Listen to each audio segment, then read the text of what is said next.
കണ്ണൂരിലുള്ള പ്രസിദ്ധമായ ഒരു വിഭവമാണ് കിണ്ണത്തപ്പം. അതാണ് ഇന്ന് നാട്ടടുക്കളയിൽ തയ്യാറാക്കുന്നത്. അതെങ്ങനെ തയ്യാറാക്കുന്നത് നമുക്ക് നോക്കാം. അതിനുവേണ്ടി ഞാൻ 1 കിലോ പച്ചരി പൊടിച്ചത് എടുത്തിട്ടുണ്ട്. 1.25 കിലോ വെല്ലം എടുത്തിട്ടുണ്ട്. 2 കിലോ തന്നെ എടുക്കാൻ വേണമെങ്കിൽ ഓരോരുത്തരും മധുരത്തിനനുസരിച്ചിട്ട്. പക്ഷെ ഞാനിപ്പോൾ 1.25 കിലോ വെല്ലം എടുത്തിട്ടുണ്ട്. 4 തേങ്ങ പാല് പിഴിഞ്ഞെടുത്തിട്ടുണ്ട്. ഇത് 1-ാം പാലാണ്. ചെറിയ തേങ്ങയാണെങ്കിൽ 5 തേങ്ങ എടുക്കുക. ഇത് കുറച്ച് വലിയ തേങ്ങയാണ്. ഇത് 2-ാം പാലാണ്. ഇത് കുറച്ച് കടലപ്പരിപ്പ്, ഒരു 100 ഗ്രാം കടലപ്പരിപ്പ് വെള്ളത്തിൽ കുതിർത്തെടുത്തതായത്. ഇത് ഒരു 4 മണിക്കൂറെല്ലാം വെള്ളത്തിൽ കുതിർത്തെടുക്കണം. ഇതേപോലെ നല്ലൊരു പദം വരണം. കുതിർത്തെടുത്തിട്ടുണ്ട്. ഇനി ഇതെങ്ങനെ തയ്യാറാക്കുന്നത് നോക്കാം. ഇനി ഈ പൊടി നമുക്ക് 3-ാം പാലെടുത്തിട്ടുണ്ട്. അതിലേക്ക് കലക്കാം.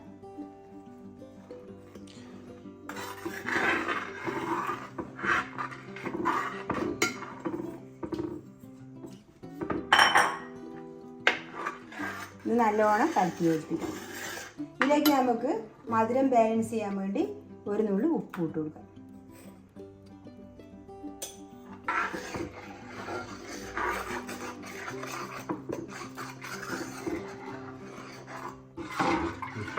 ഇത് കലക്കി എടുത്തിട്ടുണ്ട്. കട്ടയില്ലാതെ കിട്ടിയിട്ടുണ്ട്. ഇനി നമുക്ക് ഇതിന് വേണ്ട വെല്ലം ഉരുക്കാൻ വെക്കാം. ഇതിലേക്ക് കുറച്ച് വെള്ളം ഒഴിച്ച് കൊടുക്കാം.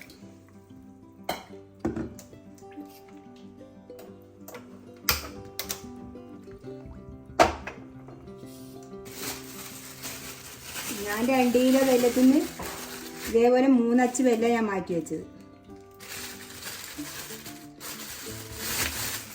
ഇനി വെല്ലം വിരിഞ്ഞിട്ട് ഇനി കലക്കി വെച്ചത് നമുക്ക് അടുപ്പിലേക്ക് മാറ്റി കൊടുക്കാം. ഇതിനെ അടുപ്പിലേക്ക് മാറ്റി കൊടുക്കാം.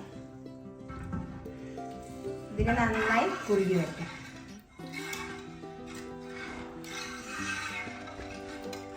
ഇത് നന്നായി കുറുകി വന്നിട്ടുണ്ട്. ഇത് കൈയെടുക്കാണ്ട് ഇളക്കണം, അടുക്കി പിടിച്ചു പോകാൻ പാടില്ല. ഇനി നമുക്ക് എടുത്തു വെച്ച കടലപ്പരിപ്പ് ഇതിനകത്ത് ചേർത്ത് കൊടുക്കാം.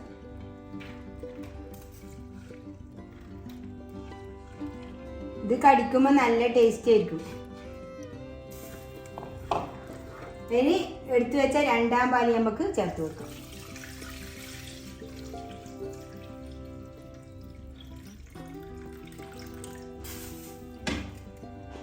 ഇനി നന്നായി ഇളക്കി കൊടുക്കാം. ഇത് നല്ലോണം വെന്ത് വന്നിട്ടുണ്ട്. ഇനി നമുക്ക് ഉരുക്കി വെച്ച വെല്ലം ചേർത്ത് കൊടുക്കാം. കുറേശ്ശായിട്ട് ഇളക്കി കൊടുക്കാം. ഇനി 1-ാം പാല് ചേർക്കാനുണ്ട്, അതും ചേർത്ത് കൊടുക്കാം. കുറച്ച് കഴിഞ്ഞിട്ട് ചേർത്ത് കൊടുക്കാം. ഇതങ്ങനെ 1-ാം പാല് 2-ാം പാലൊന്നും ആക്കണമെന്നൊന്നുമില്ല. ഞാൻ പിന്നെ അങ്ങനെ ചേർക്കുന്ന മാത്രം. എല്ലാം ഒപ്പരം കലക്കിയിട്ട് നമ്മൾ അരിപ്പൊടി അതിൽ കലക്കിയിട്ട് വെച്ചാലും പ്രശ്നമൊന്നുമില്ല.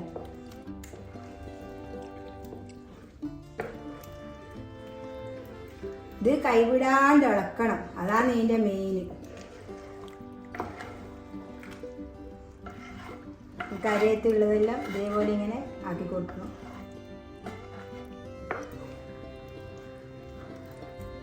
ഈ വെല്ലം മുഴുവനായി ചേർത്ത് കൊടുക്കുക. നമുക്ക് നോക്കിയിട്ട് മധുരം വേണമെങ്കിൽ ഇനിയും ചേർത്ത് കൊടുക്കാം.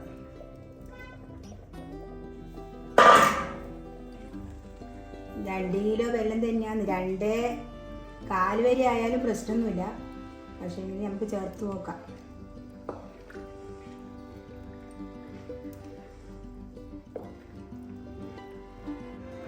ഇത് കുറുകി വന്നിട്ടുണ്ട്.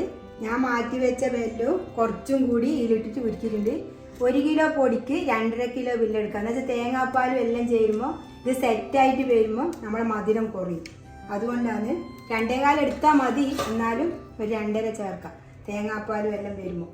ഇനി ഞാൻ ഫസ്റ്റിലത്തെ പാല് ഇതിലേക്ക് ഒഴിച്ചിട്ട് ഇളക്കുന്നത്.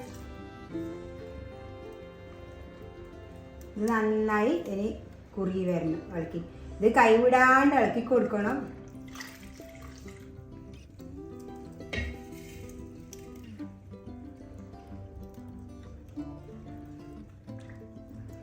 നമ്മളെ അപ്പം ഏകദേശം കുറുകി വരുന്നുണ്ട്. ഇനി നമുക്ക് ഇതിലേക്ക് കുറച്ച് നെയ്യ് ചേർത്ത് കൊടുക്കാം. 2 ടേബിൾ സ്പൂൺ നെയ്യ് ചേർത്ത് കൊടുക്കുന്നുണ്ട്. ഇതിന് വെളിച്ചെണ്ണ വേണമെങ്കിൽ വെളിച്ചെണ്ണയും ചേർത്ത് കൊടുക്കാം. പിന്നെ ഈ തേങ്ങാപ്പാലിൽ തന്നെ വെളിച്ചെണ്ണ ഇതിൽ ഊറി വരും കുറച്ച് കഴിയുമ്പോൾ. ഇത് അടുക്കി പിടിക്കുന്നതിനനുസരിച്ച് നമുക്ക് കുറച്ച് ചേർത്ത് കൊടുത്താൽ മതി. ഇത് ഇളക്കുമ്പോൾ ഇങ്ങനെ ഒരു വശം ഇങ്ങനെയായിട്ട് തന്നെ ഇളക്കണോ, അല്ലെങ്കിൽ ഇങ്ങനെ പൊട്ടിത്തെറിച്ച് കൈക്കെല്ലാം പൊള്ളാൻ സാധ്യതയുണ്ട്. ഇതേപോലെ നമ്മൾ ഇളക്കി കൊടുക്കണം, അപ്പോൾ നമുക്ക് അങ്ങനെ തെറിക്കൂല. ഞാനിപ്പോൾ മൊത്തം 2.25 കിലോ വെല്ലയിന് ഉപയോഗിച്ചിട്ടുള്ളത്. അത്യാവശ്യം മധുരമുണ്ട്. ഇനി നമുക്കിതെല്ലാം സെറ്റായിട്ട് മുറിച്ച് നോക്കിയിട്ടാകുമ്പോൾ മധുരം മനസ്സിലാവുള്ളൂ ശരിക്കും. ഇതിപ്പം കറക്റ്റായ മധുരമുണ്ട്. ഇത് ഇനിയും കുറുകി വരാനുണ്ട്. നല്ലോണം ഇളക്കി കൊടുക്കാം നമുക്ക്.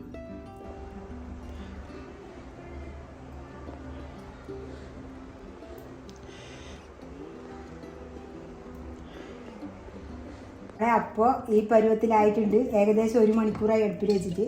ഇനി നമുക്ക് കുറച്ചുകൂടി നെയ്യ് ഇതിലൊഴിച്ച് കൊടുക്കാം. മൊത്തം ഞാൻ 4 ടേബിൾ സ്പൂൺ നെയ്യ് ഒഴിച്ചിട്ടുണ്ട്. ഇപ്പോൾ ഈ എണ്ണ തെളിഞ്ഞ് വരുന്നുണ്ട്. ഇതിൻ്റെ ഇനി ഇളക്കി കൊടുക്കാനുണ്ട് നല്ലോണം. ഇതിൽ 2 ടേബിൾ സ്പൂണ് വെളിച്ചെണ്ണ ചേർക്കുന്നുണ്ട്.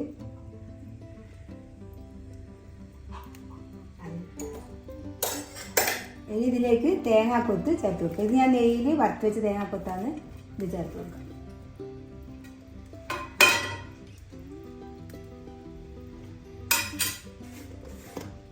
ഇനി ഇതിലേക്ക് ഏലക്ക പൊടിച്ചത് ചേർത്ത് കൊടുക്കാം.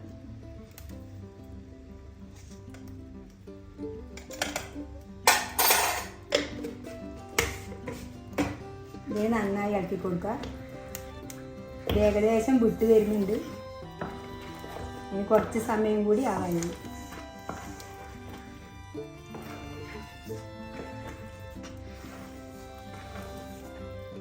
നമ്മളെ ഗണ്ണത്തപ്പം റെഡി ആയിട്ടുണ്ട്. ഉരുളിയിൽ നിന്നെല്ലാം നല്ല വിട്ട് വരുന്നുണ്ട്. മേലെ എണ്ണ തെളിഞ്ഞിട്ടുണ്ട്. പിന്നെ നമ്മളെന്ന് വെച്ചാൽ ഇങ്ങനെ ആക്കുമ്പോൾ കണ്ട ഇതേപോലെ കിട്ടണം. ഇങ്ങനെ പറ്റി പോകാൻ പാടില്ല. ഒരു സ്പൂൺ എടുത്തിട്ട് നമുക്ക് നോക്കാം. ഇതാ ഇങ്ങനെ പറ്റുന്നില്ല. അപ്പോൾ ഇത് റെഡി ആയിട്ടുണ്ട്. പിന്നെ എങ്ങനെ നോക്കുകയെന്ന് വെച്ചാൽ നമ്മൾ കുറച്ചെടുത്തിട്ട് ഇങ്ങനെ ഉരുട്ടി നോക്കുക. അപ്പോൾ നല്ലോണം ഉരുളുന്നുണ്ടെങ്കിലും ആയിട്ടുണ്ട്. അത് നമുക്കിത് വാങ്ങാം. ഇതിന് വാങ്ങി വെക്കാം. നല്ല റെഡി ആയിട്ടുണ്ട്. അതിന് ഒരു പാത്രത്തിലേക്ക് കുറച്ച് നെയ്യ് പുരട്ടിയിട്ടുണ്ട്. ഈ പാത്രത്തിലേക്ക് നമുക്ക് ഇട്ട് കൊടുക്കാം. ഇത് ചൂടോടെ തന്നെ സെറ്റാകാൻ വേണ്ടി നമ്മൾ വെക്കണം. നമുക്ക് എത്ര വേണോ അത്ര ഇട്ട് കൊടുത്താൽ മതി ഒരു പാത്രത്തിൽ. ഇത്ര മതി. ഞാനിത് സെറ്റാക്കി വെക്കട്ടെ.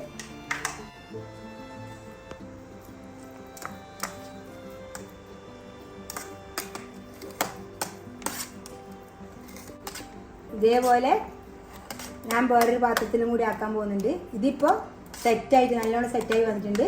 എന്ത് തണിഞ്ഞിട്ടാകുമ്പോൾ ഞാൻ കാണിച്ചു തരാം. നമ്മളെ അപ്പം തണിയാൻ വെച്ചിട്ട് റെഡിയായോ നോക്കാം. ഞാനിതുവരെ ഇല കൊണ്ടാണ് മൂടിന്, അല്ലെങ്കിൽ ആവി അതിൻ്റെ ഉള്ളിൽ ഇങ്ങനെ കിടക്കൂലേ, അതുകൊണ്ട് ഇല കൊണ്ട് മൂടി വെച്ചിട്ടുണ്ടായിരുന്നു. എല്ലാം നല്ല ഉറച്ച് വന്നിട്ടുണ്ട്. ഇനി നമുക്കൊരു പാത്രത്തിലേക്ക് ഒന്ന് മുട്ടി കൊടുക്കാം.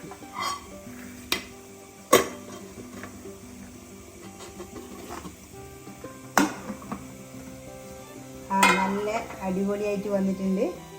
അപ്പം നല്ല സോഫ്റ്റായ അപ്പമാണ്. ഇതൊന്ന് നമുക്ക് മുറിച്ച് നോക്കാം.